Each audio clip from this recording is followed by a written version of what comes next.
turn that off, and we are live. This is ATX Comedy Review, Take 2, number 17 with Alden Schaub. Yeah, hey. I'm ChadO.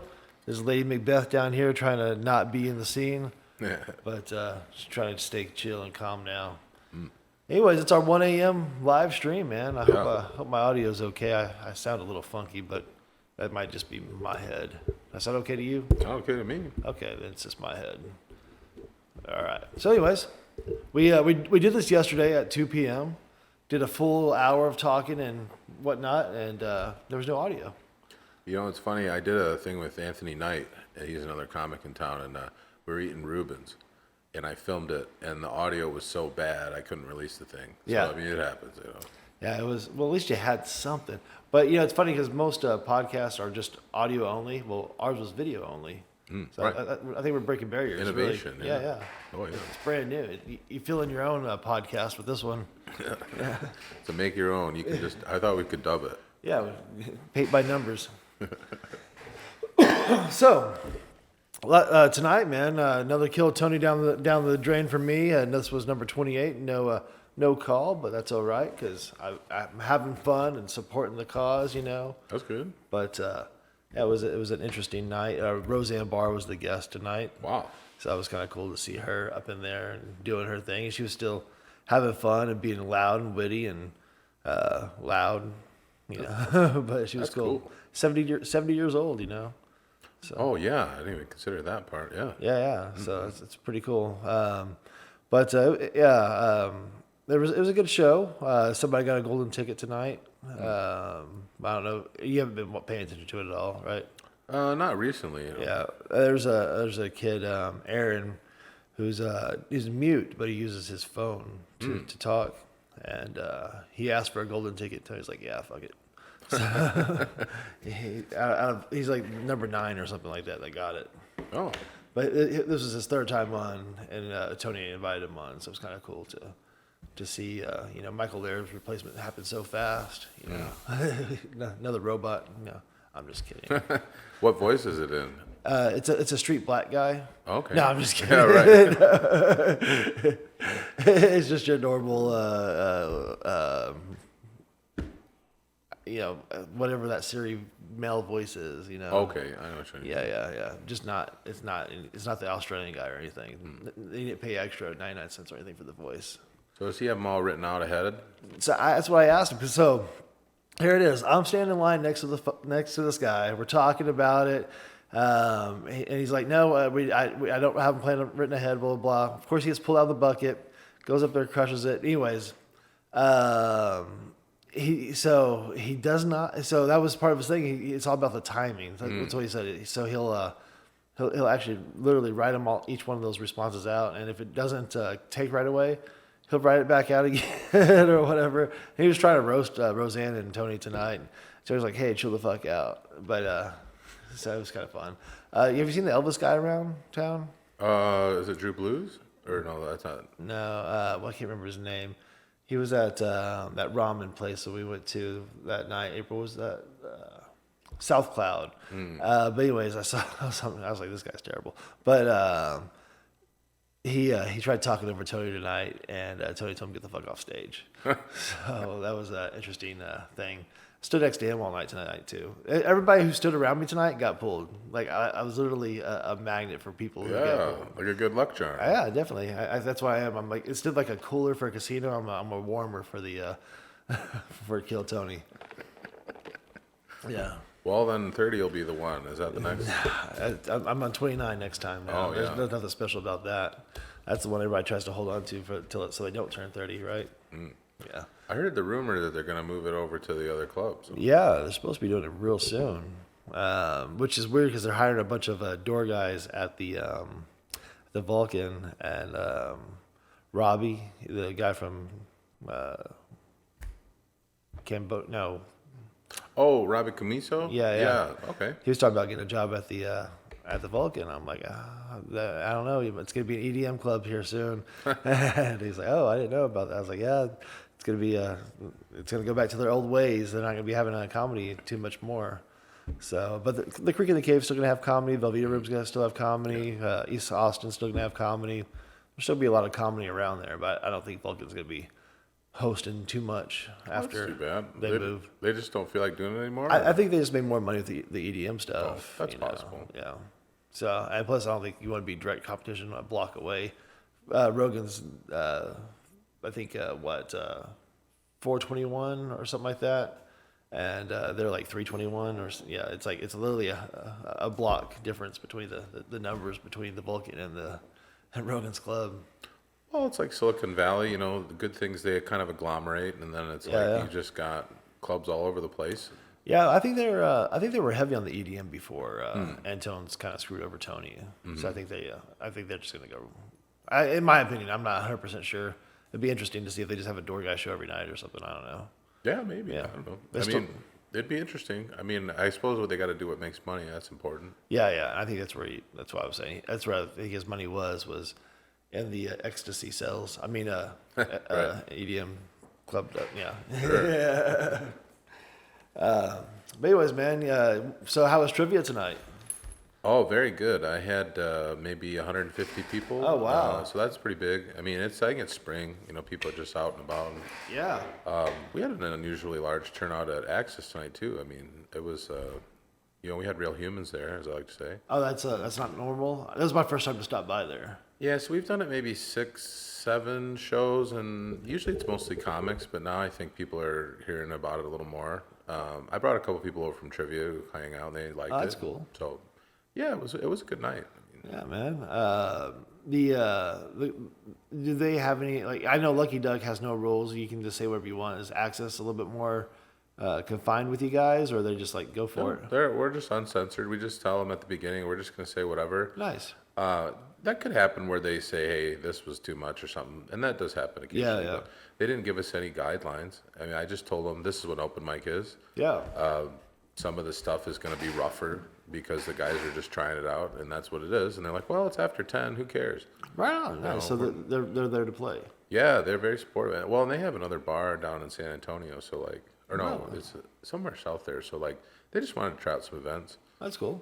I actually got that one through I have a lead thing on my trivia page, and so they were like asking me for a trivia show originally. Oh, nice. But I was like, I'm just booked. They wanted it Monday, Tuesday, Wednesday, which those are good trivia days. Yeah. So I told them, well, I just don't have the availability. But what do you think about an open mic? And they're like, oh yeah, that'd be all right. That's cool. Yeah. Is it you don't have the availability because trivia just takes so much out of you to come up with the questions and the. Well, it's a 2-hour show, so like really the best time is like 6 to 8. 7 to 9 or 8 to 10. So you already have that booked with Lucky Duck and. Yeah, so Monday and Tuesday is booked up for trivia, and then Wednesday I got the open mic, and that takes up the whole night. Yeah. So it'd be hard for me to do another show. So I mean, is that pretty much your home club, Lucky Duck? I mean, with your. I like to think so. Yeah. I mean, I do some more stuff with the East Austin lately, and but I've been doing the Lucky Duck for a while. And that's cool. I just like it. I mean, we did that longest showcase there, and that was pretty fun. What? Oh, with the. How long did that go? How many was that? So I brought up 35 comics to do each 10 minutes or something. Wow. And we filmed it all, and then I gave everybody a clip. That's cool. So that was fun. So you edited 350 minutes of footage there, huh? Plus in-betweens. Well, luckily my friend Daniel ended up editing it, but... That's cool. Yeah. I saw him tonight at the Access. Well, and also the Lucky Duck paid for it, so that was nice. Oh, really? That's really cool. Yeah, because I told him, I said, hey, a lot of these comics, they need to promote themselves. They maybe don't have a good tape. So if we could do it for them, it'd be great. And told him I'm trying to raise X, and if you guys wanted to put up some of it, or maybe we could do a sponsor or something. And they said, oh, we'll just pay for it. Oh, that's awesome. So that was nice. Yeah. You gonna do another one like that, you think, anytime soon, or? I think I may. The last time I just booked guest hosts, like previous guest hosts. Uh-huh. So we'll see. I mean, I think if I was to do it over again, I would do it earlier in the season because it was too cold the night we did it. Oh, yeah. It was like, there was not a lot of people there. By that 350th minute, huh? You gotta. By about the first hour, people were tapping out and leaving. How many hours is 350 minutes? What was that, 6 hours you were doing that? Yes, we did 6 hours straight through. Mike Hudak was the guest host, and then everybody did 10 minutes. So yeah, it was like 35, or what is it, 10? So 6. I don't know. A lot. It's a lot. Yeah, it's a lot of talking. Was there an audience for the most part throughout the night, or? Nah, some. Not like a normal night, because again, it got cold. We didn't have the torches out and stuff. It was all about getting that clip together. That was the idea, but Yeah. unfortunately, I figured out there were some problems with. We definitely needed there to be an audience. Yeah. Well, and I learned something else. So you know how the Lucky Duck is? It's kind of like in a pit. Uh-huh. So then my friend set the cameras up like in front of the audience. So the people that were there watching felt like they couldn't intrude on it. Like they were kind of like, oh, this is like we're watching TV or something. We can't be responsive. And it also, so it made a barrier between the comedians and the audience. And so that actually was not a good idea. Oh, yeah, I can see that. And in the future, I want to make sure that the cameras are not in front of the audience so that they don't feel impeded to, Yeah. but that was a learning experience for me. Like, Also, just the, letting the audience know, hey, we're filming tonight, so we need a lot of high energy. If you guys get laughs, claps, it'd be really good for the audio, for the comedians. It just give you some energy. yeah, Warm them up. but that wasn't necessarily what I was trying to capture with it. I did want to get the real Lucky Duck experience. So like we left the TV on, we didn't try to coddle anybody. I had the broken mic stand, all the things I like. All right. And so, but yeah, it just wasn't enough people. But yeah, I didn't want to make it into a non-Lucky Duck event in the sense. I gotcha. Yeah, I like the idea that it's a little more difficult. Yeah. I mean, definitely. But when you're trying to make those reels, you want those laughs, though. That's true. Yeah. So a lot of the guys didn't really use much of it because there wasn't a lot of laughter, even though the material was good. Yeah. It's hard if there's just empty. Yeah, that's that's the thing. What do you think about like putting like Foley laughs and stuff in there? Like, I suppose you could try it. add it in. Do you think that's cheating the game at all, or? I mean, if you're just trying to produce entertainment, who cares? But I suppose with the reel, you're trying to represent that there was a genuine laugh. Yeah. So, if you got a reel that had a fake laugh in it, we'd be like, come on now. Like, what's going on here? Unless it was a parody, I suppose. Yeah.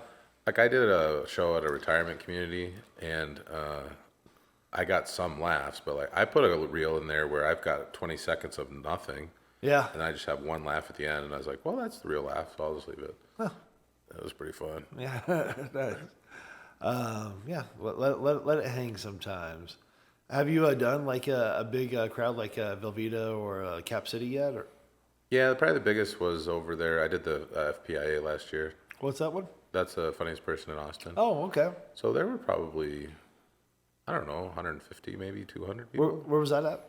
Cap City. Okay. So they do that. So they had a couple years off because of the COVID, and then they did it again last year. Nice. How far did you get in that? I just did the first round, so I did my 5 minutes, and then I didn't get anything after that. Oh yeah. Casey Rocket won that thing, huh? How many rounds was that? Well, he won the other. So there was two. There was two. Yeah. Okay. So he won the. I can't remember what the other one was called, but he got the cash prize or whatever. And then Tyler Gross won the Cap City one. Okay. So Cap City, it was specifically for Cap City. It wasn't like the multiple club one. The other one was multiple clubs, right? Well, anybody could enter either of them, but I think that the other Austin one was at different places. Yeah. But Cap City had been running that competition for years and years. Oh, that's cool. Yeah. So the other one kind of like intruded on that shit, huh? Yeah, I suppose, it's like we can have two best comics in Austin. Sure, yeah, it makes sense. When you're when you go out for these competitions, do you try to do like a different type of material? Are you trying to like do like what judges would like more than the audience would like? Well, I don't know if I did it right, because what I thought to myself is I really want to try to stand out more than anything. Mm-hmm. Everybody's going to be funny. So I did all my big fat cock jokes for 5 minutes. So I must have done about 40 of them. Oh, wow. And I got laughs on almost all of them, but a lot of people were like, I don't know. This just isn't, it was a little too unusual or something. So, because it was just that for 5 minutes. What? Yeah, I can see that. I thought it was really funny. How long ago was that? Geez, 6 months, 7 months. Okay, so right when about when I started, pretty much was what was going on. Yeah, I mean, I got a lot of laughs too, but I thought I did great, but it's like, well, I mean, they vote on it, so Oh, that's cool. Is it the audience vote?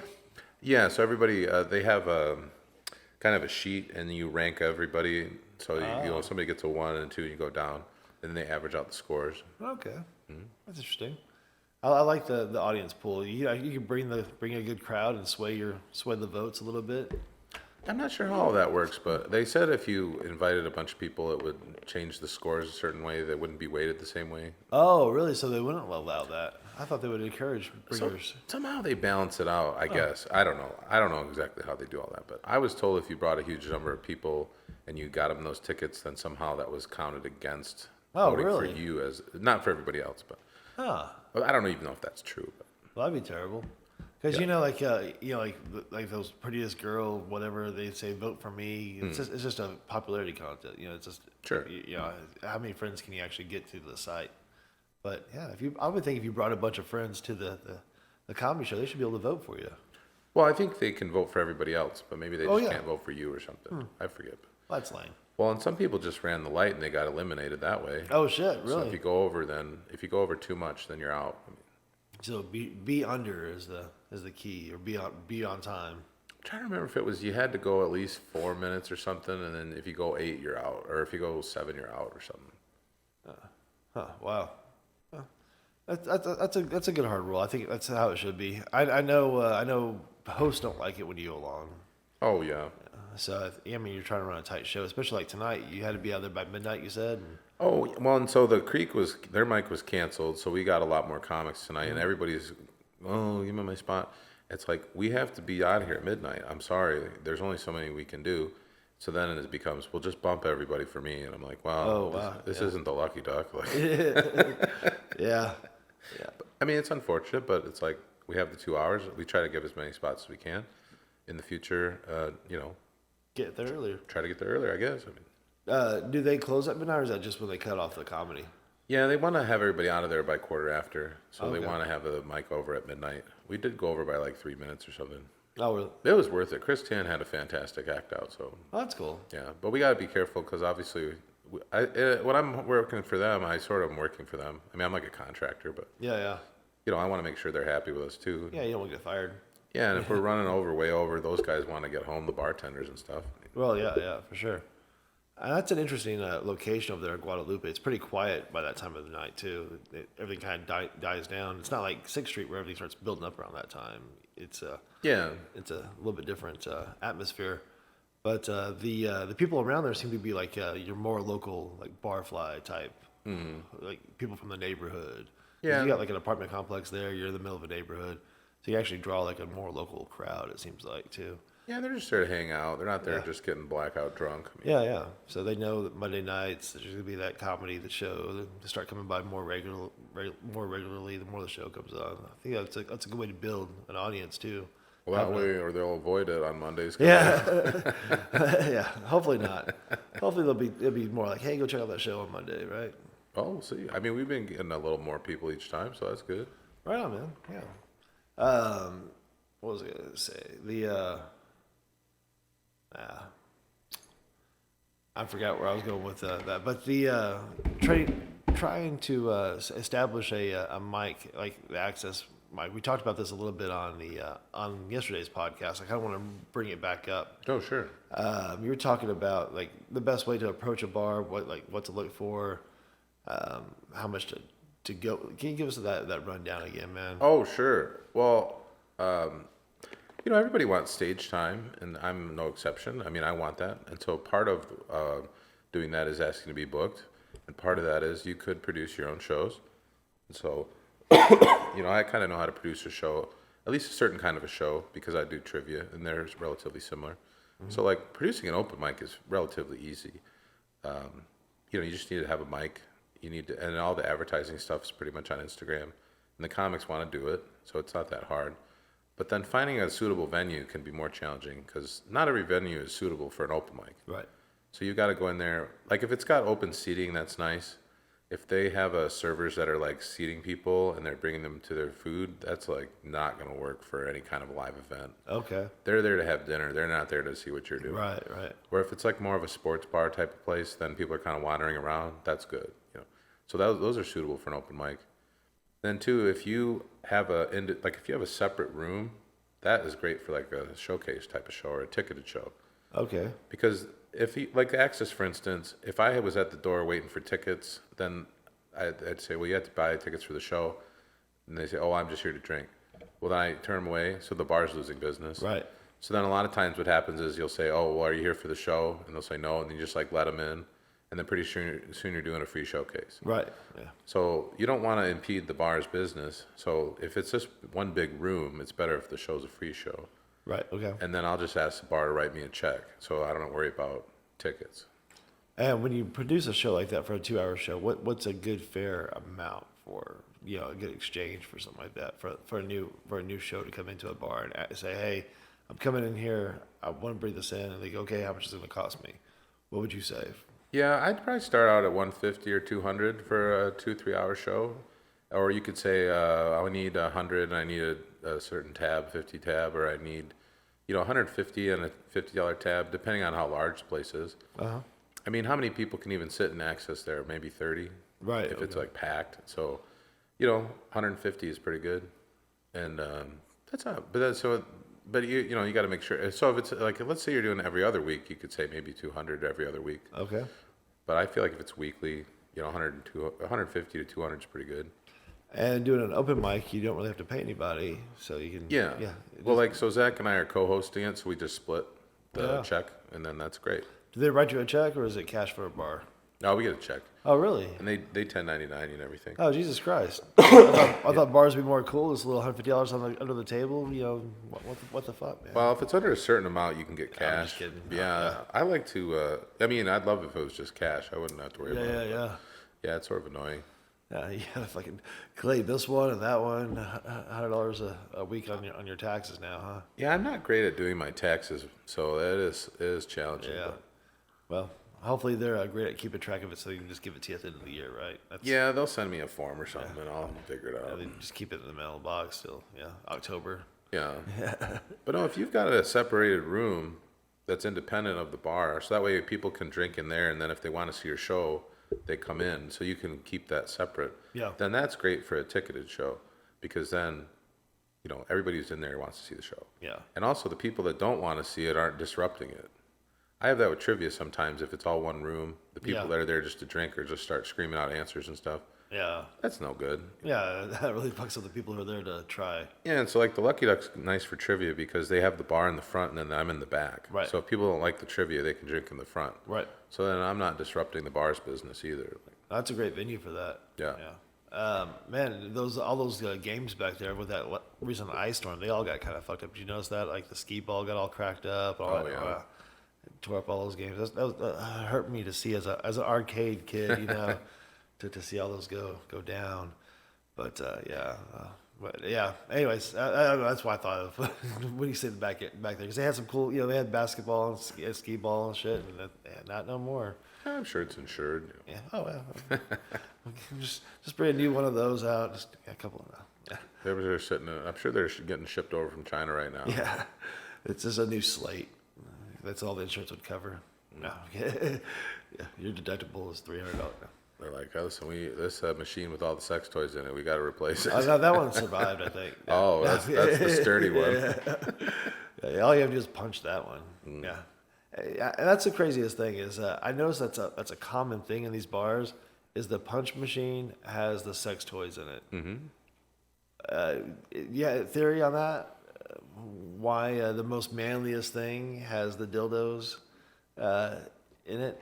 I don't know. Probably one place started doing it, and they all thought to do it. Yeah, I just don't know. I mean, I guess if you're trying to show off for your girl, and then I guess get her a bigger cock than yours, since she's not, you won the right number. I don't know. It's interesting. I suppose they're not prizes. They're not perishable. Yeah, but then you're carrying around a fucking pink vibrator the rest of your night too. It's not. It's in a big plastic. I mean, you can't even open it. It's that it takes a saw to open that fucking packaging. Right. So you're not putting it in your back pocket or anything. I mean, I would put it in your front pocket if you got it open. But yeah, it's not that easy to carry those things around. It's just an interesting prize, Well, somebody won one, and it had like a plunger on the bottom, and they just left it. And so I put it behind the mic just so people could take pictures behind them with it just sitting there. Nice. But nobody seemed to notice. and then it disappears, right? Sure. Yeah. It went somewhere. Yeah. I don't know. Somebody took it home. Yeah. Or it's lost and found. Yeah, so somebody can say, "Hey, is this anybody's?" No, anyone? Dibs. Yeah, I'm taking that. Free dildos. Man, are you much on the punching game? Have you tried it? I haven't done it. I don't know. I'm just busy like writing tags, I guess, you know. But if somebody told me to go swing on it, I suppose I would. Go swing on it, man. I'm telling you. I don't know. I tried the one at Coyote Ugly for a free tab. It was a pretty close one to where my number was before, and I never got it. I tried like $4 or $5, but I look like an idiot just sitting there swinging on this thing, by yourself in the back of the bar trying to win a bar tab or a dildo. I guess that's probably the worst one. I don't know. $12. I almost got it. What are you gonna do with it? I don't know. Take it to the pawn shop, I guess. Get 15 for it. Put it up on Facebook Marketplace. Yeah, there you go. Still in the package. Free batteries. Wow. What's some other stuff we talked about yesterday? Because I don't want to leave some shit out. We had like the best podcast ever when it was silent. I know, it's like the greatest song in the world, you know. It's a tribute. I don't know. I like. Did I tell you I wrote an article for the Weekly Wiper? No. Yeah, it was called "Natural Gas Chugging the New Tide Pods." Nice. All right. I'm pretty excited about that one. You're gonna kill a bunch of kids with this one, huh? Well, apparently they're chugging so much. You know? They're doing natural gas. No, it's just kind of a parody. Oh yeah. Yeah. Well, the one I like is that the kids are drinking so much natural gas, it's ruining the strategic reserves. You know. So this Weekly Wiper, you've done a few of these, right? Yeah, 8 or 9, I suppose. And that comes out obviously every week. Mm-hmm. Is it online too, or is it just a paper? Yeah, it's both. Yeah. Okay. And I guess weeklywiper.com. There's an Instagram page for it, just Weekly Wiper. I'm not sure if there's a website. Oh, really? Interesting. And Gage actually takes them around, and he puts them in different coffee shops and stuff. Yeah, I've seen the actual hard copy. That's why I was wondering if there was actually an online version, like Kindle version, perhaps, maybe an e-reader. I don't know. Well, he'll post different ones, and then you can subscribe to it. He'll mail it right to you. Well, that's cool. And you subscribe on his Instagram, which is Weekly Wiper, I'm guessing. Mm-hmm. Nice. Or you can go. He's doing another live show sometime this month, I think. And then if you're one of the people who wins the raffle, you get to become a 4-ply wiper. Okay. And then he'll mail it out to you. I'm getting a free subscription for a month. So. Oh wow. Yeah. He's all about this thing, man. Yeah. Actually putting it out there. Now, what kind of is it? Like an Onion type publication? Yeah, it's sort of like that. It's a lot of parody stuff. Any like recipes or what? Any helpful tips in there? Well, he'll have like astrological things. Oh, yeah? He'll have like a word search that's really political. He'll have. He gets a little political on it, huh? Oh yeah. It's pretty funny. Well, too, it's such a small thing that nobody's going to worry about it. So, like, you can do whatever you want. That's funny. Yeah, start your own paper. That's what it's all about. Benjamin Franklin way, right? Is that how he did it? Well, he wants to do stuff that's local, so it's pretty hyper local. I mean, that's cool. Focused on Austin stuff, though. It's Gage, you said? Yeah, Gage Bro. It could be national stuff. It doesn't. It's mostly just being things that are absurd. All right, nice. Weekly Wiper, guys, check it out. Now your natural gas, that's gonna be this week. The kids. I'm pretty sure it'll go in this week. Yeah, natural gas chugging the new Tide Pods. You know? Natural gas chugging. Yeah. Well, my favorite line in there is that you don't choose the chug life. The chug life chooses you. Chug life. I like it. Now you also did a video thing that we talked about with Dean Stanfield. Oh yeah, Dean and Kyle, they do the Jubilation, Texas. So yeah, I got to play a character. I was a field geologist. I actually modeled the character after my brother. Oh wow! Because he studied geology, so. Oh, so you dove into that. Yeah, I had a good model for it. That's cool. In geology, I don't know if you met any field geologists, but they're pretty quirky. Got rocks on their heads. Yeah, well, they just are always out in the field, and so they're not interacting with humans as much. So they start to diverge from normal humans. Wow. I can see that. I was as a kid, I was always looking for rocks, arrowheads, and different things. As an adult too, I dig for gold and try to find things. And I I found gold out here in the parking lot not too long ago. Nice. I'm always finding things like that. But yeah, you like to find money. I like to find gold. Oh, coins everywhere. I found a penny today, even over at Barton Springs Saloon. It was just sitting there. Yeah. It's so funny how many people just overlook those things. Just pennies sitting there. They add up. Yeah, I think that people just don't have the time or the interest, or they just aren't even looking. I mean, but it is a pain to try to get rid of change. Yeah, it's also a pain when you pay in change and they don't really like it. Nobody likes it. Yeah, they get pretty upset with you, especially if it's over a certain if it's over like 20 something cents. Oh, that's bullshit. They start getting mad. Well, so what I do is a lot of people will take theirs to the Coinstar. I can't give them the percentage. No, I don't do that either. That's my money. Why would I do that? Well, and I had a big argument with my credit union because it used to be free to bring the change in, and now they don't even really want it. So they started charging a percentage too, and they hadn't said that to me. So I poured all my change in there, and they're telling me it's going to be $5 off or something. And I just said, "Hey, give it back. Give it back." They wouldn't. So I just went around and around with them on it. But I ended up giving them a bad Google review. But oh, Jesus Christ! But now just go into the HEB and when you do the self checkout, you can just sit there and put coins in it, and they. You just stand up with a bag of coins. I like doing this on Sunday afternoon, like when it's super busy. I go get stuff for breakfast, and I see there's a huge line behind me, and I'll film the line, and then I'll film me just like slowly putting coins into the Coinstar thing. You ever just drop them, just hit the floor with all? Well, one time I dumped the whole jar in there. I didn't really understand how the system works, so it can only take a couple dollars before it stops. Because it's got to count it, so the rest of it just dumped on the ground. Oh man, this would be embarrassing if I cared. Luckily, you like picking up change off the ground. Yeah, that's kind of your hobby, so it worked out. Double dipped on that one. It paid off twice. It's like finding new money. Yeah, it's funny. They'll give you some weird looks. I mean, yeah, I can see that. Especially HEB because they don't have fucking bags. Or I guess grocery stores here don't have bags. Well, the one that I live in does out in Bee Cave has them, but certain ones in Austin don't. Yeah, man. Even Pflugerville, they used to have bags. Now they're like, we're too close to Austin. We're not gonna do bags either. Like it's getting pretty bagless out here. And it's annoying. It makes me like not want to shop for certain things. Like I have bags, but like I don't bring them in. I forget to. They might be in the car, they might be at home, but I don't want to fucking pay and buy more bags. I have these bags everywhere. Why would I buy more fucking bags? So yeah, it aggravates me a lot to grocery shop here. I done the one where I had the cloth bags in the trunk and I'd forgot. Yeah. And I got all my groceries and then they're like, "Well, do you want to buy a bag?" I'm like, "I absolutely do not." Yeah. So I just put all of my stuff back in the cart and I just put it in the bag at my car. Yeah, I've been doing that. It's so fucking annoying. It's like, yeah, that's what I do. There's maybe shopping at Aldi. And then you gotta have a quarter now. Sometimes I'll have 2 dimes and a nickel. I'm not gonna do with this fucking thing. I can't even get a basket with this.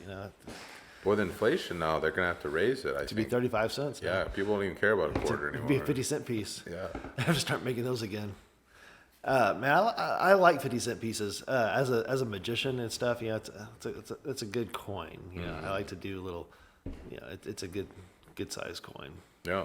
But you don't get to see them that often. In Vegas, I was growing up as a kid. They would that'd be like the popular slot machine would be 50-cent slot machine. They would have the coin, the actual coin. So there'd be like buckets of 50-cent pieces all over the place.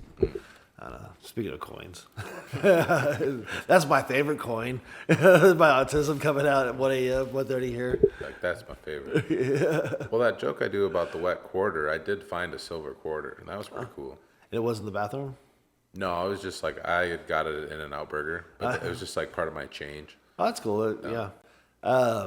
There was an old payphone, and there was a quarter stuck in it, and it happened to be a silver quarter that I got out. It just fiddling with the payphone. Like I was like, oh, you don't see these very often. It was like at a restaurant, one of those old bar restaurant things. It's in the back by the bathroom. I was just waiting for the bathroom, and I was just fiddling with it. I was like, oh, there's a quarter stuck in there, and just fucked with it. And sure enough, it was a silver quarter in there. That's kind of cool. Yeah, worth a couple bucks. Yeah, I think almost $3 now. I think it was $2.75 or something last time. Yeah, if it's in good condition. And the bicentennial quarters have a little silver in them too now. Or they used to. I mean, bicentennial quarters, whatever they were, 1976. They have like 30% silver in them. Oh wow. I didn't know that either until like recently. But I used to collect them, but never knew why. But now I spit them on drugs. They're long gone. Yeah, drugs and alcohol for quarters. No, especially with 250 at Buckshot next door to Kill Tony, man. That's where I'll forget some Monday nights how I even got home. It's too fucking cheap. But this is my sober Monday night. I didn't do it tonight. It was nice. Yeah, I don't know. Wasn't sure if I could take off drinking to lose some weight, but I did. I mean, I've been going I had a drink at the Super Bowl, but other than that, I mean, 6 months. I just not drinking, and I don't know. I mean, I'll probably go back to it when I lose some weight, but. I just do whiskey out of the bottle when you. Maybe I got some scotch at home. That's pretty good. I'm more of a beer man, but. See, that's the problem. That's where the weight is in that beer. It's like drinking a loaf of bread or something like that, right? Oh, sweet loaf of bread. Oh yeah. Well, in Michigan, it's Labatt Blue. That's the way to go. Oh yeah. I like bread, and I do I do appreciate a beer, but I eat cookies too, so I don't know. I eat a lot of sugar. I probably shouldn't be. I should probably be on a diet, Bob. Yeah. We're a couple of health advocates here. Yeah. I really don't work out at all. Well, I've been starting to work out. Actually, Gold's Gym is pretty good. Yeah, I've been hearing that. I'm into it. I've been going 5 days a week. So. Wow, man. Yeah, I do Uber. I feel like I get a lot of steps in, especially with like apartment complexes and shit. I carry those bags, so I feel like I'm working out. Yeah. There's so much stress to driving all the time, though. It is, man. I have the big Jeep with the metal bumpers. So I don't stress as much. As if that's their fault if they get in the way, But I just feel like I need to I'm so time conscious, and I try to be conscientious. So I'm always like, oh, I could do a little faster. And then I did Favor for a couple of years, and it was stressful to. I used to be that way, but then I'm like, you know what? I'm not gonna fucking kill myself for your $7. Fuck you. I'll get there when I get there. That's the attitude. Yeah, I'm not gonna go because I found myself going like wrong ways on one ways and like running red lights and fuck that. You're only tipping me 3. Fuck you. No, I'm not gonna do that anymore. Well, Favor had a good system for getting people motivated. So they'd say, okay, if you do 10 deliveries in the day, then you get a certain amount. Oh, yeah. So you could do as fast as you could get them done, you'd be done. Oh, wow. So I'd take a stick of gum or something. I knew it was $2. It didn't matter. It would get topped up to whatever. Oh, okay. So I would just be racing around, and I feel like, man, that was bad. Yeah, like stress-wise. That's smart because I'll turn down a lot of Uber Eats shit. Like, oh yeah. My acceptance rate's like in the teens. Yeah, I don't accept a lot of shit. I try to get double digits on the money and under double digits on the miles. And so I turn down a lot of shit, but I'll sit there and write in a parking lot and just wait for like it's something good. So like, my hours might be like I might not be making as much per hour, but my per trip is pretty high.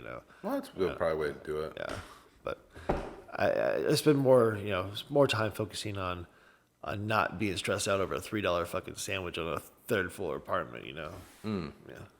I used to take those HEB grocery orders all the time, dude. And they wouldn't tell you the address until after you accepted it. Yeah. And it was always the 3rd floor. Yeah. Every time. We were doing fucking, what was that with the grocery shopping? Was that Instacart? Oh, yeah. God, that was terrible. We were actually shopping for like 3 people at a time, 3 carts at a time. And like for $20, like, oh, that was the worst. People are shameless on that. Yeah. They'll get whole carts full of bottled water. And it's no, cancel it. And they expect like her to like do it, but I was helping. It was the 2 of us doing it, But they expect one person to do it, right? That's stupid. Well, I learned my lesson. I mean, that's meant to be a gig job. Yeah. I was doing it as a full-time job. Yeah. And I'm still paying for it. I'm still working on my back taxes from a couple of years. Oh, really? Just because of that? Well, they elevated my income because they said all the things I purchased were my income. And I'm like, well, that's not right. So they said I was going to be that I made $63,000 or something in 1 year. Shit. And I was like, that year I made $8,000. Holy shit! Yeah. So I've been tangling with them. I finally got it figured out now, but it's been a process.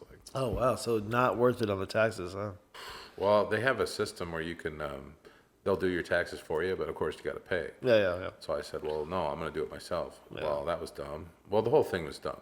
Yeah. But that especially was dumb. Trying to save $100 to end up Yeah. having to fight him on it. We've been self-employed, since 2001. So like we've always been filing, self-employment taxes. So doing the Uber, and we're already paying the self-employment shit. Yeah. So it was easy to throw it under one of the corporations, and yeah, I think we got it pretty good right there. I mean, you do the taxes, it come out pretty well. Yeah, I'm gonna You start. sleepy? I'm gonna do myself an LLC this year. I've been putting it off. Yeah, we have a couple LLCs and an S corp. The LLCs are definitely the smart way to go. The S corp was not as good, right, babe? It was annoying, bad, expensive.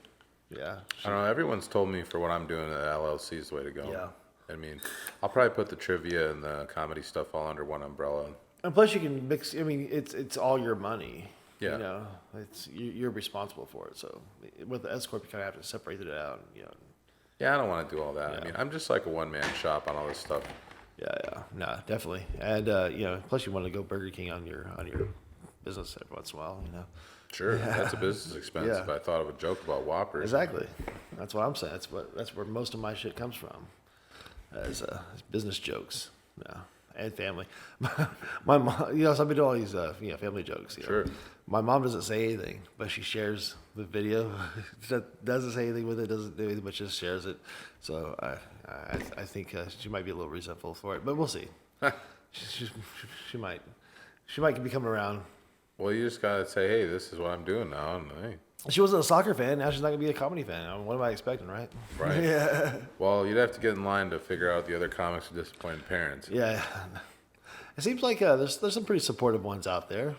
I wasn't aware of that. I thought that was a thing amongst comics that they all had bad parents, but no, there's some that appreciate them, and Well, there's some that aren't bad parents Yeah. necessarily, but I don't think it's a parent's dream for their child to pursue comedy. to tell jokes. Yeah. They go, oh, yo, that's no good. Yeah. No, that might be a fact. But it's one of those things you come to expect. If you gotta be able to do the jokes in front of the audience that they're about, right? That's true. Yeah. Well, I have jokes about my family and stuff, but I don't know if I do it in front of them. I've told them over the phone, and they. Oh, really? You cleared it? Well, I'll just say this is what the joke is, and they'll be like, "Oh." All right. Well, if that's what you got to do. Like, That's funny. Now I'm posting it on YouTube. And I'm making videos and clips, and make sure that everybody sees it. So I don't know. That might be a problem for them, but they'll get used to it. I mean, it's like, hey, you get a little notoriety. I mean, even my brother, I did a caricature of him for this character. Oh yeah. He was like, "Oh, it's kind of funny." I saw Dean out there shooting some stuff on 6th Street today. I got a little video of them. They use like real big cameras and stuff. Like there's like a film production, or was that something different that was happening? Was that the OnlyFans thing, or was that the part of the Jubilation thing? It was down over there by the Weird Museum. Oh, They were like filming like take after take of somebody coming out of there or something like that. So it might have been something totally different. He might have just been starring or participating in something else. yeah, I'm not sure. It was like real film cameras. There was like a director and like they had the actual slate. They were like cut action, that whole thing. Oh, Yeah, like a production. that's cool. Yeah, I mean, there's some serious projects going on. I mean, Yeah. So interesting. Yeah, but I thought maybe that's how you guys did yours, or no. well, we had like professional equipment and stuff, and he had the whatever the clap. Yeah. Yeah. So that's what I was wondering. They might be shooting more of those as well. Yeah, and they had nice mics, and I had a lav on and stuff, and they Yeah. had good lighting and everything. Okay, so yeah, it might have been that production. That's what. Yeah. Because it was him and a couple other people down there shooting. So that's why I guess they might be shooting some more stuff. Yeah, and some of it's like they're doing man on the street news stuff. They're doing. I mean, I haven't seen all of the episodes. This was definitely an acting thing because they were doing multiple takes. Yeah, so that's why I was. Yeah, I was intrigued. Well, yeah, I'm excited because I'm going to be writing some of it in the future. Oh, So, cool. like, they give me a list of wants for types of characters in there, and I'm going to try to cast them and write up some stuff. Oh, right on, man. So we'll see. Well, speaking of writing up some stuff, we talked about doing the public access. You're taking some classes over there, and Yeah. you're gonna be a producer and getting access to all sorts of shit, huh? I hope so. I mean, so I just took the media policy. So there's a producer program at Austin Public Access. So you can become a producer.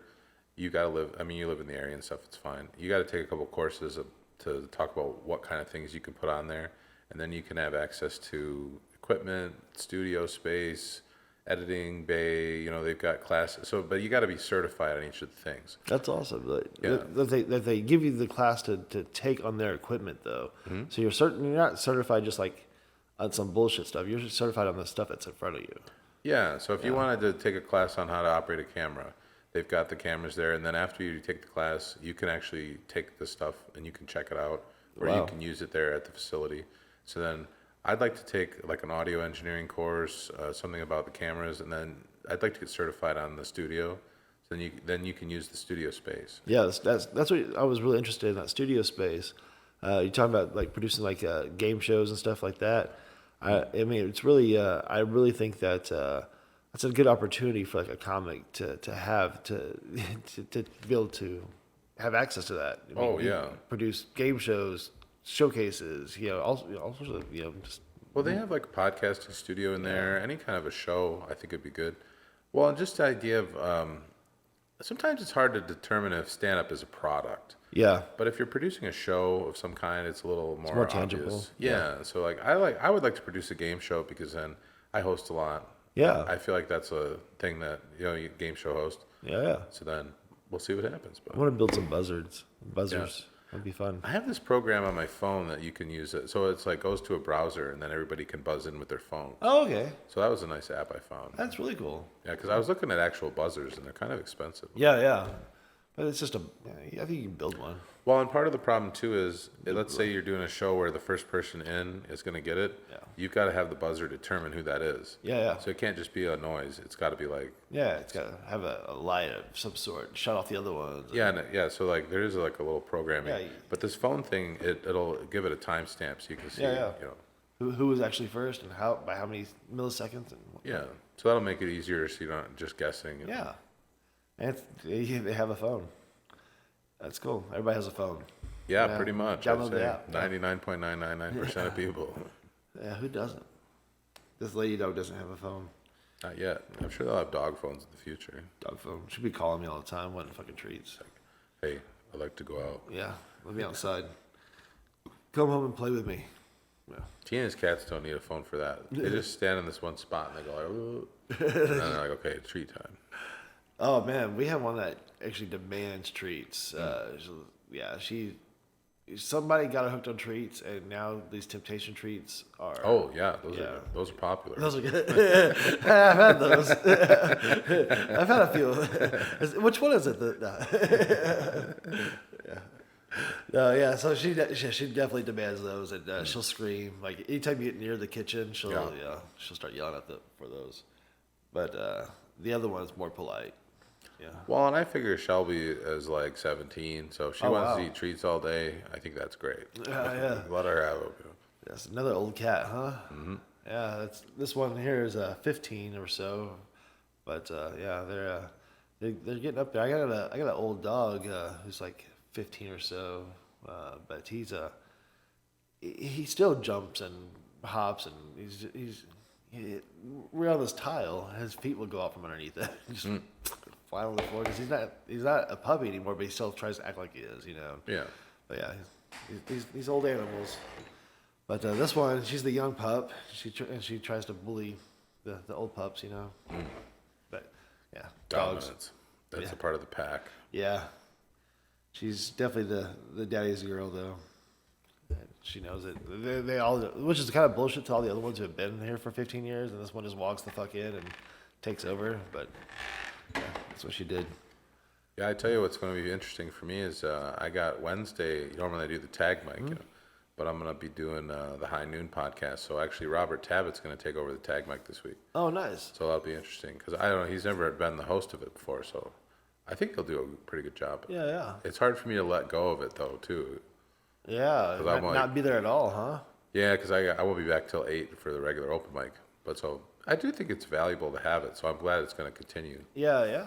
But man, it's gonna be hard without you, With I think Robert will rise to the occasion, Yeah, I know. I'm just saying, you have the classic Alden spin on things that a lot of people don't have. Well, it is something. It is strange the way that that's come about, the tag mic, writing mic, because I do feel like I write that in an unusual way. Yeah. And I didn't know how to do it when I started doing it. So like a lot of people have come to it week after week and they're getting better at writing tags. But Yeah. then to put the pressure on yourself to like, I'm going to write something and I'm going to deliver it right now is kind of nerve wracking. But like, and every week I say to myself, okay, everybody's looking to you to do it. So you know, do the trick. Like, and it's strange because it keeps coming, but like it may not in the future. I don't know. Well, that's definitely something I know. Like some weeks I'll definitely have a lot more tags than other weeks, and I just won't be. I won't feel like listening to some people sometimes, So I don't know how you fucking do it, man. I mean, that's just to come up with them every week and have at least three per person. You're putting out there. You're putting them out there like. Solidly, and you'll be writing one while they're saying the other one, and you'll be listening to that one and coming up with a tag while you're writing this one, and it's a solid machine, like firing gun you're putting out there of comedy. So I mean, my hat's off to you. I don't know how you can how you do it, man. Well, that's the other thing. I don't either. I'm trying to figure it out. Like, I mean, part of it I think is getting in a good mood. Yeah. And I make sure to take a nap before that, and I have a cup of coffee, and I like to exercise. I feel like if I do those things and I did my writing in the morning, I'm more capable during that time. Okay. But I don't, beyond that, I'm not really sure why it's working.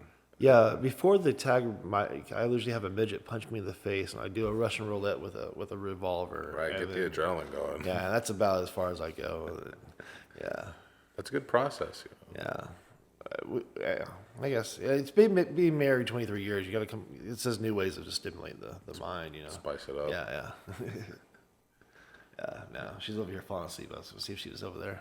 But no, I like it because I see there's a lot of these specialty mics. Like I really am a big fan of the banana phone. Yeah. Because the first few weeks I did that, I was not very good, and then over time I've gotten more capable, and so I feel it's nice to see a progression. I mean, I tried it your way last night of sitting there writing, but I did not do very well.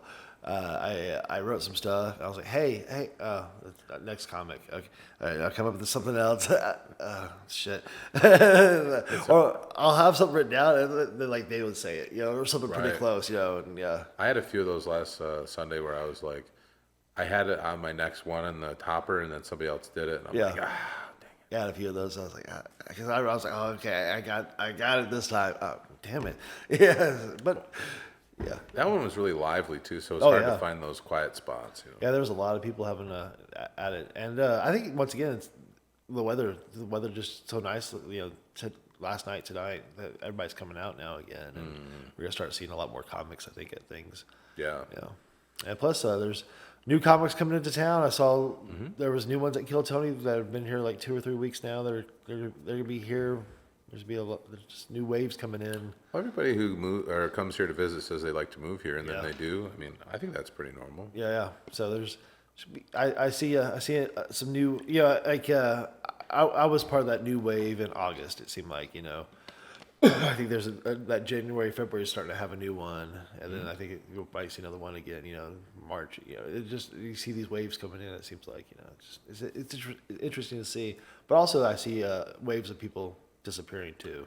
Yeah, you don't notice that as much, but then all of a sudden you'll be like, oh, where's whoever, and then you're like, oh, he moved back to wherever, and Yeah. I think that's pretty normal. But also, people don't really understand what they're getting involved with. I mean, unless they've done it for a while. Well, I mean, I haven't done it for a while, but I did the LA thing, Yeah. and I think that was a good understanding of how to ride the tide of the ebb and flow of the ups and downs of this shit, because there's going to be those exciting moments, and there's going to be those moments that you don't want to do it anymore, and then you gotta. Well, I think too, there's a certain appetite for uncertainty or a willingness to. Kill yourself. Yeah, not that so much, but like a lot of people want there to be certainty in their life. More. Sure. It seems like the comics have a tolerance for more uncertainty. So, and that's necessary for comedy because it's not obvious how it's going to progress. So, I think people get into it and they think it's going to be like, okay, in this many mics, I'm going to be doing this. Like, no, that's just not how this thing works, in my view. I mean, it's not a linear thing. Yeah. So you just got to be able to say, I'm going to do this and something's going to happen. That's hard. I mean, I wonder if, like, you know how football players get CTE, you know, they hit their heads. I wonder if, like, comics, you know, from so many wedgies, they have that uncertain. It's, I think what happens is they feel like they missed a certain number of opportunities and they get permanently bitter. it's like, fuck, I'm just gonna take every opportunity there is now, huh? Or they just are like, oh, I can't. They're just, I don't know. I noticed there's this bitterness about certain people at a certain point, and I was like, I would like to avoid that if I can, but maybe I can't. Yeah. I mean, yeah. There's definitely definitely a bitterness. There's a I noticed that there's a support level to a certain point, and then there's a okay, you're doing. Let's start bringing you back down to this point here. Like, I don't want to say, man, it's not like a competition, but it's a not helping at a certain point. That's true. Yeah, you are kind of on your own. Yeah. But I mean, there's a community of other people that are doing it, obviously. But Yeah. as far as how you're going to make it work for you, that's not obvious, and it's not up to anyone but yourself. Yeah. That can be Yeah. sort of, I don't know, startling to people, I suppose. Yeah, I think so. Because you know, here's another thing. I look at it like we're coworkers, right? Mm-hmm. We both go to the same job. We hang out. We hang out at the water cooler. We see each other, at the office, and then we do the job. Mm-hmm. No other job. Most other jobs will talk behind your back. Will say they don't like you, whatever. Sure. Comics will tell you to your face that they don't fucking like you or whatever. That's something I've noticed that is more direct. The feedback is more adamant in the comedy world than it is the corporate world or anything else. Well, add on top of that you are competing in the corporate against other people for a manager job or something. Mm-hmm. In comedy, you're competing for question mark. You don't even know what that thing is. Yeah. Yeah, so I mean, there's a lot of question marks out there. I mean, it could be a development deal. It could be a touring manager. It could be fucking, opening for Brett Ernst. Who knows? What is out there, but there's so many question marks out there that I'm not taking your question mark. Your question mark is still available for you. Oh, sure.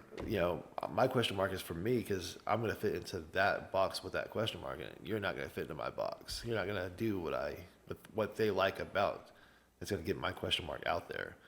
So I think that if you start looking at it, that everybody has a question mark out there, how can I help you get to your question mark? I think it might be a little bit more friendly. Oh, sure. Well, there again, it's a matter of uncertainty. It's like, can you work with somebody knowing that there may or may not be a reward? There may not be. Well, yeah, but there's these writing groups that are out there, right? Mm-hmm. Have you worked with have you done a group writing with the comedians out here? Not really. I've had trouble trying to do it with individuals. Like, I took a sketch writing class at Cold Town, and I found that to be helpful because it was more of a writer's room kind of a thing. But I was working on a show, and it was this week at Austin, or how did that was it? It was the show they were doing at the Creek. It was a news show, and we'd get together in the writing room, and nothing would get written. There'd be people that were doing the writing. There'd be people that were being talked over by the performers. So eventually, we had to separate the writers from the performers and stuff, and we couldn't quite figure out how to have that be productive. So everybody would come in with their own stuff kind of already written. But it wasn't, I haven't been able to sit down and write with another person. I don't know how to do that. So that's something I've noticed about comics. Because as a screenwriter, we used to have screenwriting groups, and we would show the work. We'd have like a table read. They would be, okay, this is what you need to do to improve this. This is what this character needs. And we would do it for each person's work. And we would help each other, and that's why I feel like the tag writing mic is a good example of helping each other. Yeah. But I feel like as a writing group or somebody say, hey, let's work together. I feel like in the comic realm, it's more held back and reserved. that there's not. I'm going to see what you got, and I'm going to see I'm going to see what I can do with what you have, but I'm not going to give you everything I have. You know, I just feel like there's always a one up. I got to one up you here, and whereas as a writer, we were like, hey, if one of us gets up there, maybe you can show them my script too, you know, or maybe you can have me open for you, or maybe, you know, I don't know. I don't see the camaraderie just yet. Well, it's challenging. I've sat down with different comics and we've worked on each other's bits, but like to come up with something collaboratively, I think there's too much of this. Oh, whose material is it? Yeah. Or like when I did that sketch writing thing, it was more collaborative. There wasn't this idea that one person owned it. Yeah. It was like we're trying to generate a product. Everybody will get credit essentially if they participated. Where comics, it's like that's my joke, that's your joke. Right. It's hard to bridge that. Yeah, And yeah. I haven't found a good way to do it, especially if there's like more than 4 people. Then it just descends into chaos. Yeah. I'm sure it can be done. I haven't figured it out. But. Well, like even like so, I was talking to Ray Chinevi, and he has that new NBA joke. Yeah. And he's like, I don't feel like it's mine because he had help with it from I can't really remember who it was, but it was a couple of people in the writing group. And I was like, well, you help them with jokes, right? And they're helping you. You're performing it. This should be your joke. But then he feels like it wasn't. So that was an interesting. Also, another take for me because as a screenwriter, if you've told me a line or give me some help with a character, and it's in my script. That's mine now. You helped me. You gave it to me. I'm doing it. There's no reason I should feel like, well, this is your character. This is part of your script. You know. Yeah. But it's interesting for comics to feel like, oh, well, it's not mine, you know. But it is, dude. You're performing it. You know, now it's yours. He gave that gift to you, you know. Well, like when I do the tag writing, Mike, I've had comics come up to me after and they'll hand me back the joke. They'll say, well, do you want to keep this one? And I'll say, well, no, that's all. I'm just writing it for you guys. I don't, you know, it's yours now, you know, so.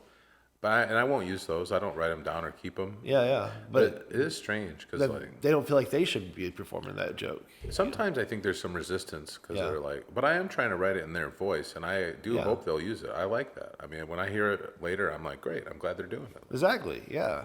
That's how I see it. That's how I view it. When he said that, that's when my view changed. I was like, oh, there's an opposite view of this that that does exist amongst the comics that they don't feel like it's theirs if they didn't write 100% of it or, you know, whatever, you know, or. Well, and I've been writing some stuff for Brian, and so like, it's such a different voice than my voice. It's super easy. I'm like, these are not jokes I would do. It's super easy. It's super easy to write for Brian Swinehart. Well, I mean, some of them aren't that hard, you know. Cows and ladies and yeah. But I mean, I write him. The intent is there in his voice, so I wouldn't even think to use them. You know, he'll send me a clip or something, and I'll try to punch it up, and then he'll go on and do whatever with it. But like, I don't think to myself, oh man, I'd really like to have those jokes back. Like, Right, yeah. they're just not. I mean, they're not for me in a sense. Yeah, no, that's how I see it. If we're doing it as if we're coming together as a collaborative thing, it's a collaborative thing. You know, this is a writing group. We're not going to see who's the best writer in the group. We're here to see if we can make your jokes the best in this group. You know, that's how I would see it. But I think in the comedy and the stand-up realm, if y'all got together and everybody wrote jokes, then you're going out and you're kind of testing them against each other. Yeah. So in a way, you're not wanting to give them the best because it's not collaborative after that. It's more of a sparring session. Yeah. Yeah.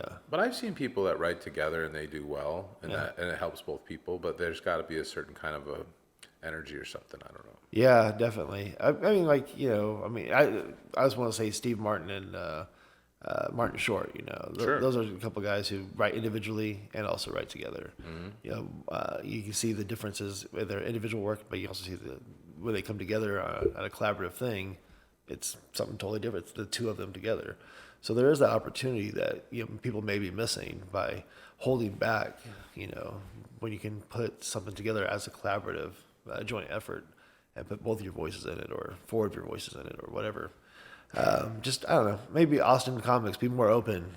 Well, I think the comic is stand-ups are just more assertive. Like, even other sketches I've been involved in, usually one of the people will write the sketch, and the other people will look at it after and more or less accept it or how it is. And that's how I used to think it was. But when you get to these like a sitcom writing room, Oh yeah, it's totally different. Everybody has it on their screen, and everybody's throwing in these little things here, and there's one person deleting or whatever or highlighting or let's build on this type. That everybody's seeing the same thing, and everybody's it's like riffing. Yeah. You might have an idea, and I'll have an idea at the same time. But the output of a sitcom is one sitcom. Right. The outcome of writing a bunch of stand-up together is multiple stand-up acts. Well, there's multiple jokes within that. Yeah. There's multiple voices within that have to come together and make that one thing. So yeah.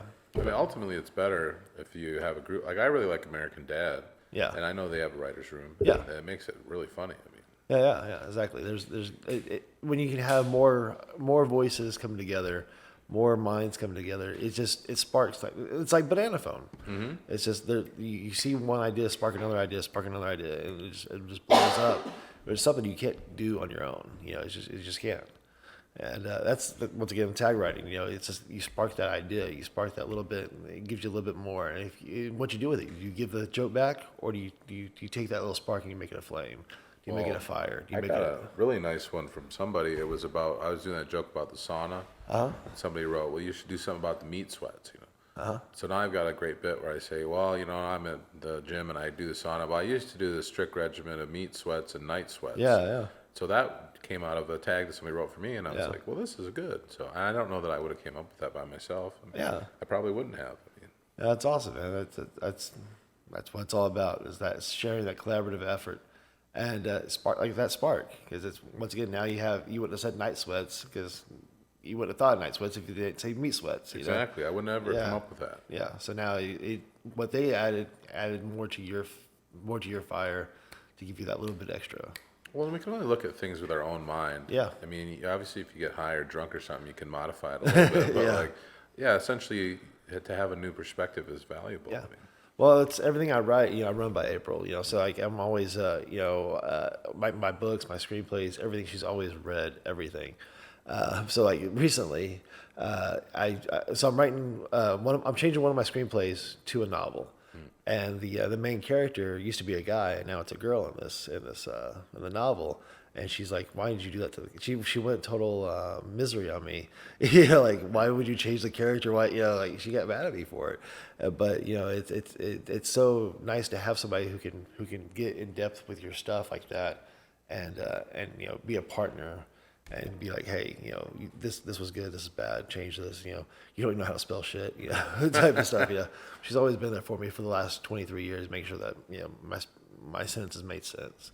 So it's good to have that collaborative partner, and that's what she's been to me, So it's kind of cool that I've had that. That's why I think my success of my writing or my success of our websites or our businesses is because we have that collaborative thing where we can push off each other, So having a good partner is definitely important for that, for sure. Brag. Be like, Happy Valentine's Day. Yeah, there you go. Don't ask for anything next year. Well, and too, even like when I do trivia, I've done that pretty much independently by myself. Yeah. I've slowly learned how to do it.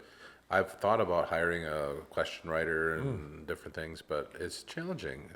Writing the questions is difficult as far as I can imagine.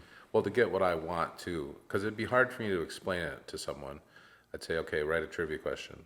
Well, there's more to it than that because I want it to be also entertaining and I want it to have little jokes in it and things.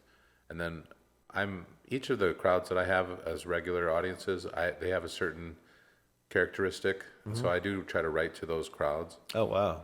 Even when I have an apartment show, I'll write a different set. You don't run the same things over and over. You come up with new stuff every week. There'll be some recycled questions occasionally, but I do try to come up with original stuff. Wow. And I want it to be interesting to me. Well, it's like there's hack trivia just like there's hack comedy. Right. So there's so many trivia companies in town. Well, how do I set myself apart? Having new shit every week, huh? Yeah, and interesting things. I think again, Wow. my personal place of starting with it is it interesting to me? And then I go from there to make it into something. Well, yeah. I mean, that's how I start. Is it funny to me? That's the same with writing a joke. Do I personally, did I laugh? Well, that's great. Write that one down. There's something about it for you. I mean, yeah. Is that something we talked about? I think it's something we mentioned, or did we talk about when? Maybe. I don't know. That seems familiar. It seems like a familiar conversation I had recently. Well, I was reading a joke book and they said, if you need to sit down and like write out 10 things that you personally have found funny, Yeah. So doing that process, I found out that illiteracy, I think, is super funny. Yeah. Okay. So I don't know why, but like that to me is just always funny to me. Yeah. And sometimes I can't. Not everybody feels that way, or they think it's offensive or whatever. But when I write a joke about illiteracy, I just die. So even when I made that video about the palm reading thing recently, Yeah. one of the lines was illiterate, and like I just think that's funny. So then it. So I mean, I guess I work towards those things, and maybe other people won't get it, and that's okay. Yeah. Find what's funny. Find what's interesting to you. And if you have an audience out there, you have an audience out there. If you don't, you're a weirdo. Yeah. Well, and if you're a weirdo, you might really attract an audience. You know. Well, yeah, that's true too. Get a robot voice, but do it in a Black Street voice. Yeah. It's something different. Yeah. I mean, look at Jared Nathan. Who would have encouraged him to do stand up with a stutter? Yeah. And I've seen times where it's gone really badly. I asked that. I keep on going, who's encouraging this guy to do stand up with a stutter? No. Yeah, right. And I've seen times where he's really killed, you know. Yeah, yeah. And so it's like, it works. No, it does. But that's another thing. It would be like so unusual, but it's something different. It's also knowing who you are and owning it too. Yeah. You know, some of his jokes include that stutter. You know, that's he doesn't try to hide or be somebody else. He is that person. You know, and he. When people would say, "Oh, this is just an act," like, no, Yeah. it's not an act. He's really doing it. And that's when you become a real comic, is when you drop the act. To me, anyways, that's how I feel. You know, I don't feel like maybe later the Campbell guy. You know, he has an act. Mm-hmm. You know, Andrew Dice Clay has an act. You know, fucking Tony Pepperoni has an act. I think, is so funny. It'll be interesting to see what he does with that. Yeah, but I think that your everyday guy should not have an act. I think he should be himself. You know, and Sure. and be transparent so that you relate to the audience. Man, he's one of the top comics over at the Anderson Mill Pub. He's got to be the fan favorite. Tony? Tony Pepperoni. Yeah. You and Tony, man, that's what it is. At me at the end, they always wanted the big fat cock Right. jokes, you know, and I'll do them, but like I try to do some other stuff before I get to those. But no, Tony, I don't know. His is interesting to me. It's funny. It is challenging because again, he's not really talking about himself. He's doing a character. Yeah. So then, what are the limits of that? Whereas, like Casey Rocket, for instance, he's doing a character also. It's an extension. Yeah. More so than Tony's is. Tony's is just completely Yeah. a character. Yeah. Where I think Casey is just like, okay, I'm gonna get into this character who is me. You know, he's more of himself. Whereas Tony is okay. I am now Tony. Yeah. I was trying to come up with a sketch I could do with him, and it was going to be the Tony Pepperoni acting school. I was going to teach everybody how to be Tony Pepperoni. You know? Like you should be like James Lipton though, where he has a stack of cards. He's just like, "Mamma Mia." Well, do you know who Trenton Bradley is? Yeah. Yeah, I thought he should do a series where he's trying to help comics with their taxes. You know? He has a lot of good characters, and I think he should definitely be capitalized on his acting skills. Oh yeah, Because he has a lot of talent besides being funny, doing stand up. He has I think he can do a Saturday Night Live type. He can be like a good Saturday Night Live type personality. If you really put into it, man. But also, I know he's got a good job in the financial industry too. So yeah, it gets in the way of comedy sometimes. And he was talking about doing financial jokes for those guys, and he ran some by me. I don't know. I owned my own mortgage company for a while and stuff. I don't know. It wasn't that funny to me, but I know he's really funny. So I don't know how those financial jokes would go. But there's a niche out there for everybody for sure. But I think he's a really great. When he puts those skits together, when he puts those characters together, he's fucking hilarious, and he's really talented. I see. Like almost like a Will Ferrell type character, a personality in him. You know, when he does those characters, he takes it on, that persona. But once again, it's an extension of himself. It's not a whole new thing. It's part of him becoming that. Where that's what a good actor is. I think That makes sense. Yeah. Well, what are you going to be doing with comedy then? It sounds like you've done a lot of different businesses and stuff. So we what we're doing right now with the Slap Knee stuff, we're trying to help comics promote, get their page. So we're putting together comedy pages that have reels, bios, all that stuff on them there, so they can send those bios out to bookers, booking agents, things like that. I've been filming some comedy showcases. I put together a 10-minute set for Sunny. Did 2 cameras, one handheld, one stationary, so I just cut them back and forth together. Did the 5 mics, the camera mics, and then the XY, and then the lav, and had a really good audio for him.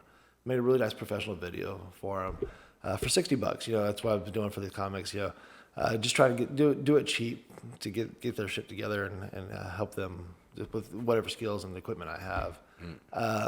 For me, I would like to be, you know, a headliner myself.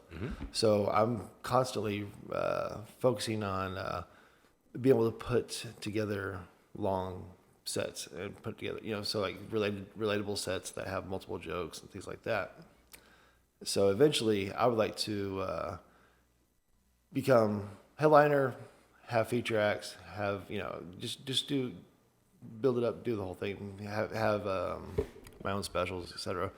So you asked me what I'm doing with this comedy stuff, the business aspect of it, right? Well, both. It's just Yeah. interesting to me to see what kind of goals people set for it. I mean, So yeah, my ultimate goal is to headline, have specials, help other comics do the same thing. Yeah. that's cool.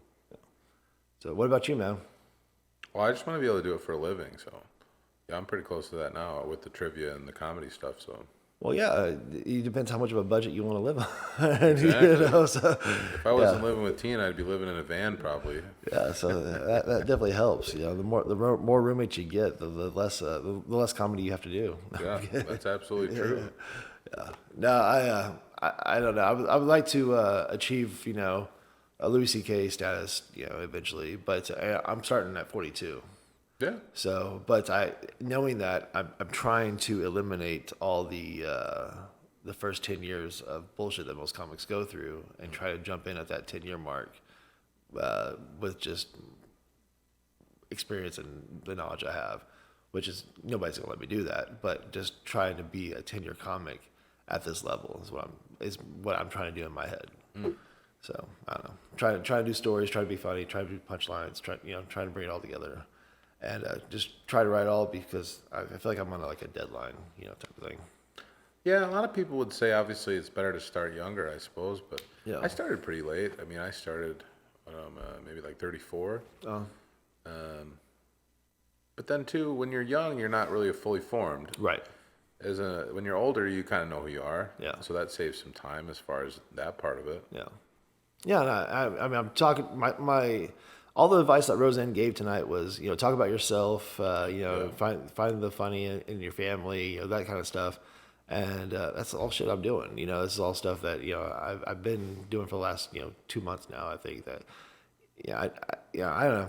I'm trying to just trying to build on that professional level, you know, as much as I can, whatever that is, you know, but without an audience, you know. That's the way to do it. Well, and two, that's why I think producing a show is good, because Yeah. you could add more stage time to that. Yeah. That certainly will give you a boost. I mean, Well, there's definitely a lot of good opportunities, but you know, the waiting around for the mic is the hard part about this. You know, when you do 3 mics a day, you know, that's fine, but it's 9 hours out of your day of waiting for those 3 mics. You know, that's the tough part. You know, if you could do 3 mics in, you know, 30 minutes, that would be fucking awesome. Because you know, when I would go to, like in LA, like you would see the comics do like the Laugh Factory, and then they would do the Comedy Store, and then they would do the Improv, and it would be within the hour that they would hit all 3 of those, the same group, you know, and that would be the ultimate like nice goal to, you know, obviously, but those are paid regulars, you know, etc. But yeah, this open mic, you know, waiting. It gets to that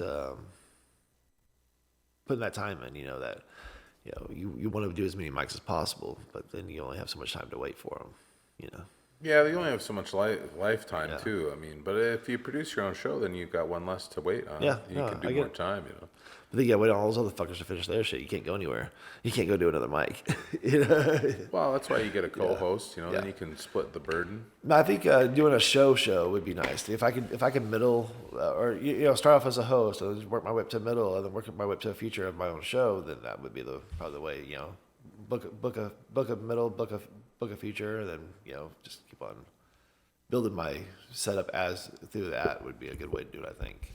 Yeah, like you could probably even start booking a showcase right now. Yeah. You could give yourself 10 minutes every week. I mean, Right. You know, and no one can blame you. You producing the show. Who cares? Exactly. So that's the goal. I think I'm gonna look into a PA system and start doing that, or look for a bar that has a PA system. That's the easiest thing. Yeah. I mean, especially because then, you know, it's a big jump to go from doing open mics to 10 minutes. I mean, Yeah. Well, there's been a couple 10-minute open mics that we've tried out. yeah, like Snailhaven, it used to be when Jamisha was running it, there was 10 minutes. Yeah, there's a couple. They're not around anymore. They're hard to find. Well, like even Zach Black and I, when we were doing the Access, we originally envisioned 5-minute sets, and people wasted the extra minute. Oh, really? They couldn't do 5? They would just be like, "Is that the light?"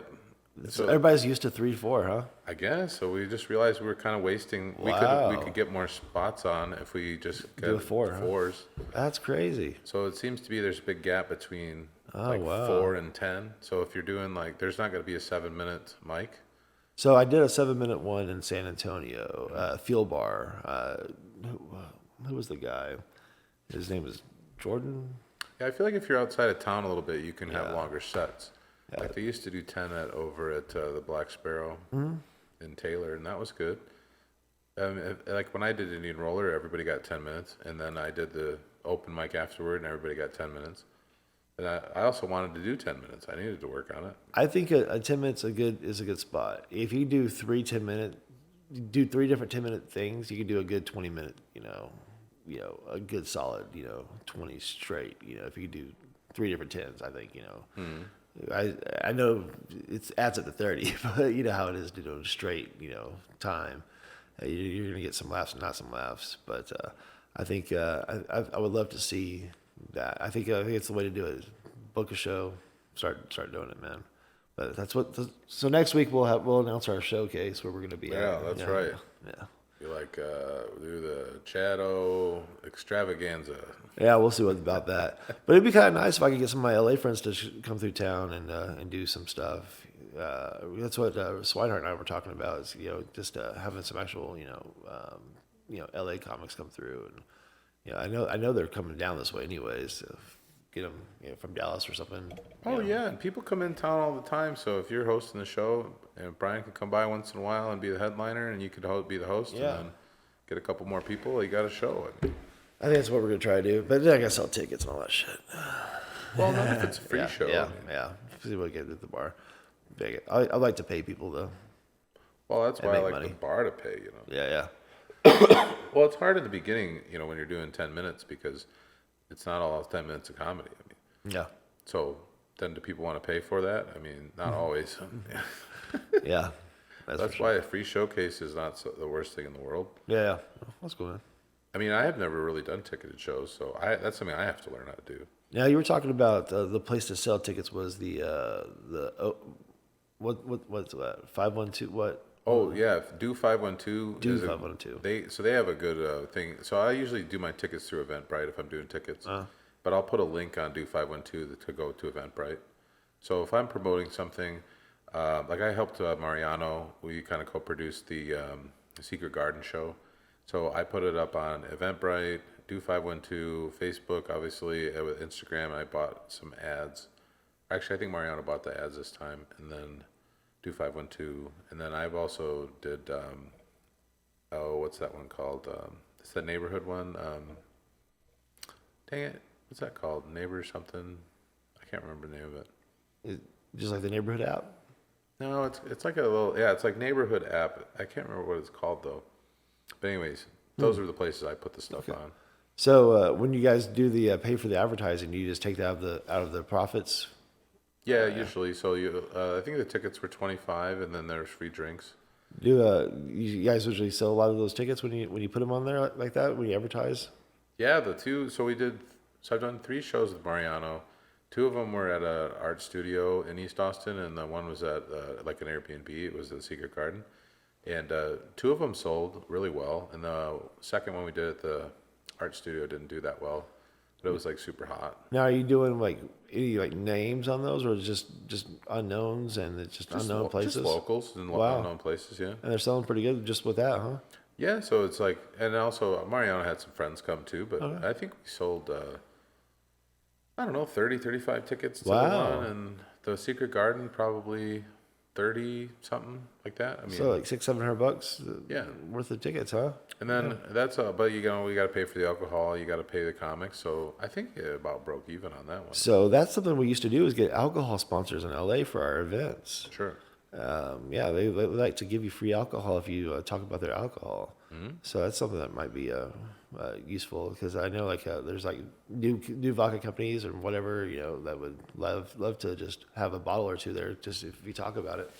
Well, let's say you're doing a show and it's $10 tickets, but you say, okay, it's going to be 20, but we'll give you alcohol. People like that. I mean, that's a nice value add. And plus, you can get free alcohol. I'm gonna help you with that, man. I'm Yeah. gonna get some sponsors. I think you just sparked some interest, some things going in my head now, man. Or like a lot of these CBD companies in town will sponsor things. No, they won't. No? Okay, that's what I have. I have CBD companies. That's what- Well, there's like, I think a lot of things would sponsor. Like, so when I did Indian Roller, I used to have a sponsor. It was Bird's Barbershop. uh-huh. So I just sent them an email. Hey, do you want to sponsor the show? Yeah, okay. So they gave me 10 haircuts a month. Oh, nice. So I would give them out at the show. I would just do like a little raffle. Oh, yeah, because you can't use 10 haircuts in a month. No. Yeah, I think I went in there once just to try it out, But so then my idea was if I give out these haircuts, then people will give us tips at the end. And that did happen. So I was able to pay the comics a little more. Oh, that's nice. Yeah, yeah. Little extra something. Yeah, I had a sponsor that helped me with these volcano things. They're attachments for the volcano, and I just broke one before you got over here.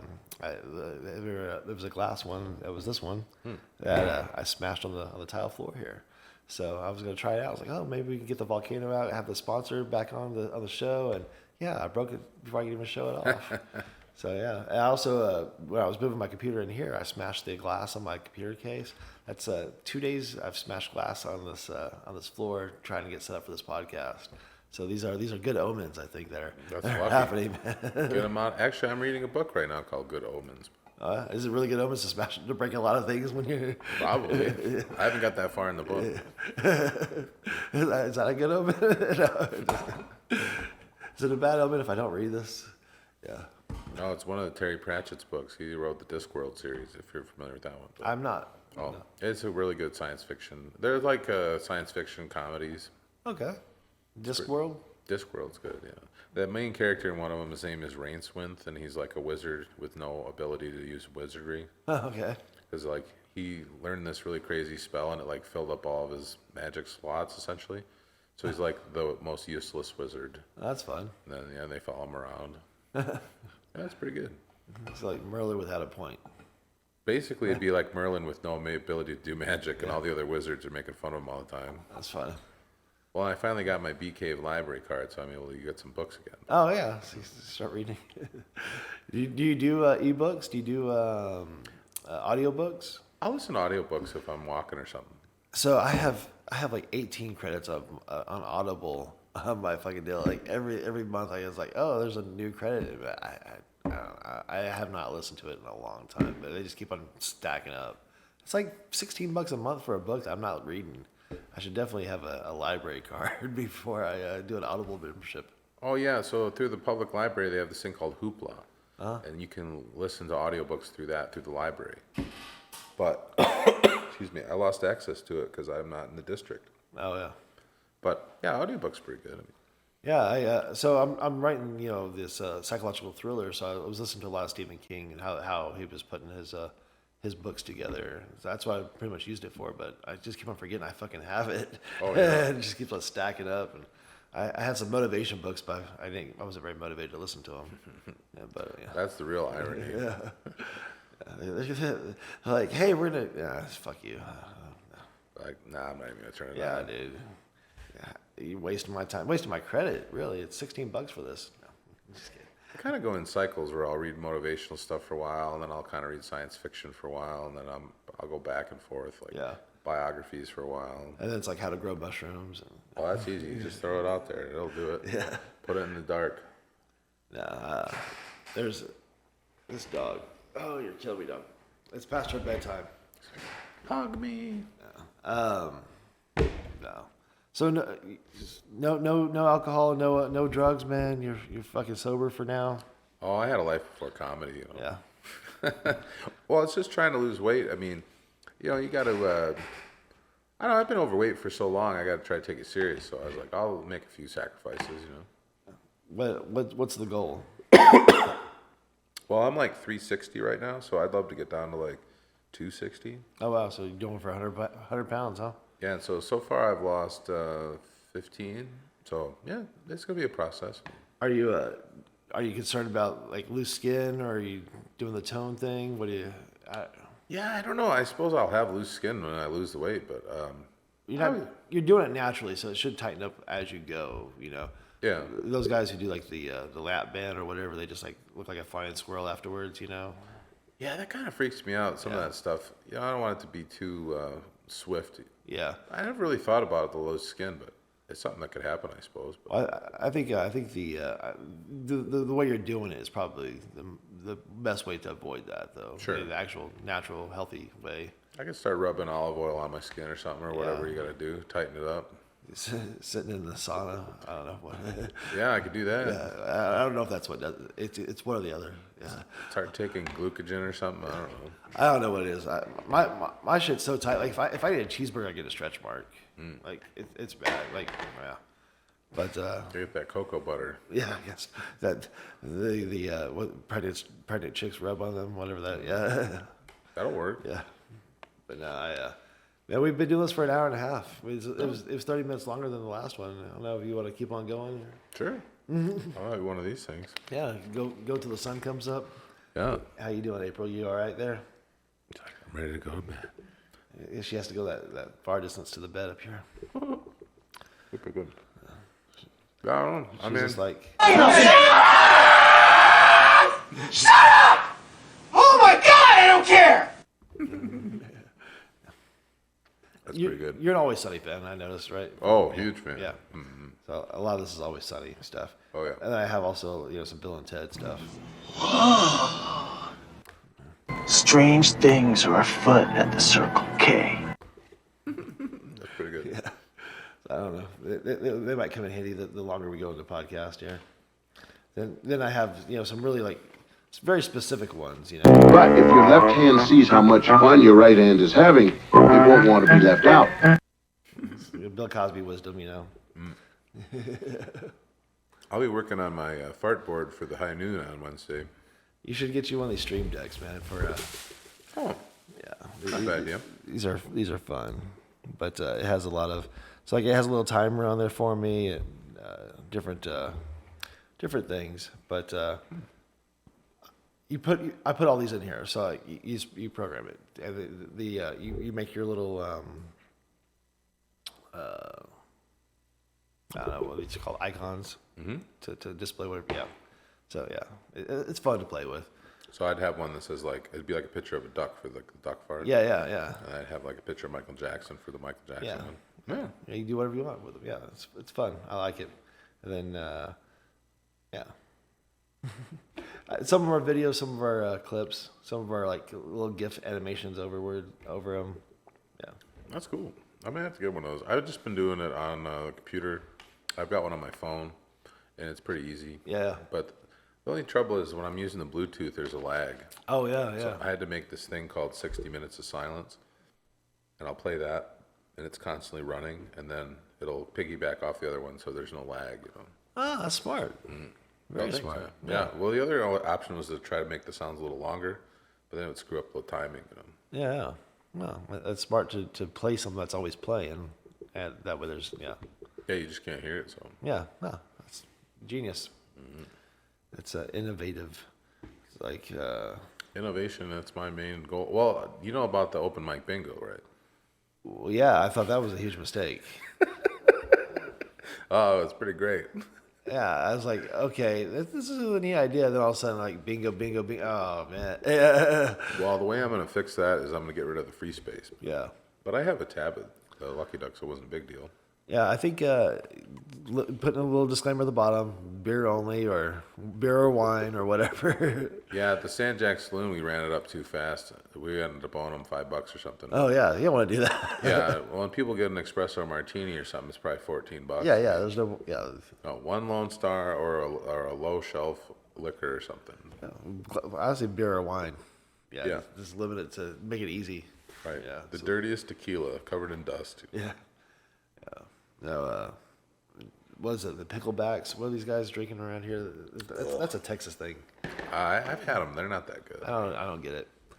Yeah, is it literally just whiskey and pickle juice? Yeah, or you could do them separate, but Yeah. ugh.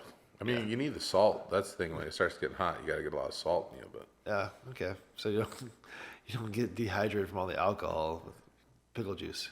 Makes sense. well, yeah, my dad's friend. So my dad dated a woman from the Ukraine, and her son was in the military over there. So he would say, if you're getting real drunk at the end of the night, drink a bunch of pickle juice, and that'll put the electrolytes back in you. Yeah. I've done that a couple times. That works pretty good. I've had paramedics tell me that when I had COVID, I was I guess just dehydrated. I was just about to pass out. They're like, just drink some pickle juice, you'll be fine. Yeah. If you can choke it down. Yeah, like if you don't have a Pedialyte, drink pickle juice because most people have it in their house. Yeah, it's real salty. Yeah, it's a little. It has electrolytes. Yeah. Apparently, yeah. It is. It's just like a big jug of them. Yeah. Is that what electrolytes are? Salt water. Well, sugar or salt can be electrolytes, I guess. Oh. See, that's why we got the trivia guy on here, so we know these things. Yeah, but the thing is, sometimes I just make stuff up, but I have this authoritative voice, There you go. I'll give you a little Batman thinking and a little John Travolta. Yeah. Didn't do it. No, it did. It's the video ones. Oh, I see. It's to see later.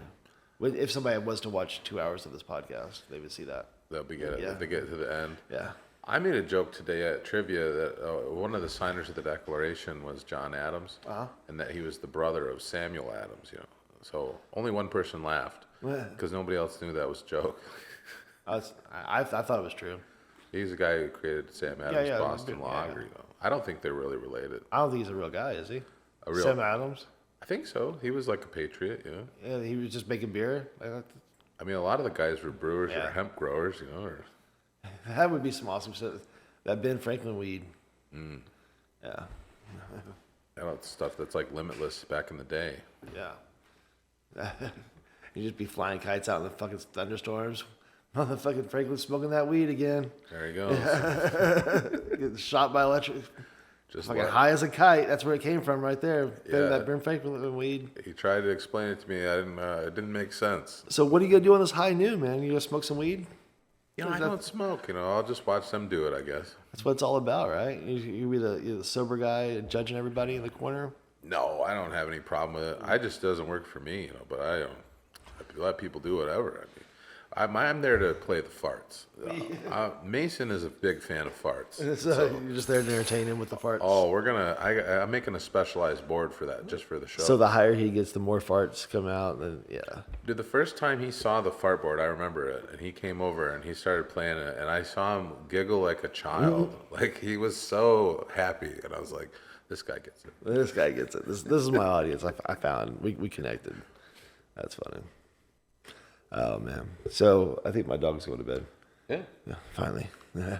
Well, brother, you want to call it a night, or you want to? Yeah, let's call it. I think we get a pretty good time. Yeah, man. It was a good time. This ATX comedy review. April, thank you so much for pushing the buttons and staying up late for us.